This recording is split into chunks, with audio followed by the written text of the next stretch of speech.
পরিমণির দিকে ধেয়ে আসছে বিপদ। চিত্রনায়িকা পরিমণির দিকে ধেয়ে আসছে বিপদ। তার বিরুদ্ধে হত্যা চেষ্টা মামলায় গ্রেফতারি পরোয়ানা জারির আবেদন করেছেন বাদীপক্ষ। জানা গেছে যে কোনো সময় গ্রেফতার হতে পারেন এই নায়িকা।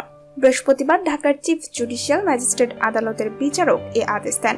এদিন এই মামলার প্রতিবেদন গ্রহণ বিষয়ে শুনানির জন্য দিন ধার্য ছিল। মামলার তদন্ত কর্মকর্তা পিবিআই ঢাকা জেলার পরিদর্শক মোহাম্মদ মনির হোসেন সম্প্রতি ঢাকার চিফ জুডিশিয়াল ম্যাজিস্ট্রেট আদালতে তদন্ত প্রতিবেদন দাখিল করেন। প্রতিবেদনে আসামি পরিমণি ও তার costume designer Junaid Baghdadi Jimmy ওরফে জিমের বিরুদ্ধে বাদীকে মারধর ও ভয়ভীতি দেখানোর অভিযোগের সত্যতা পাওয়া গেছে বলে উল্লেখ করা হয়েছে। তবে আরেক আসামি ফাতেমাতুজ জান্নাত বনির বিরুদ্ধে অভিযোগের সত্যতা পাওয়া যায়নি বলা হয়েছে।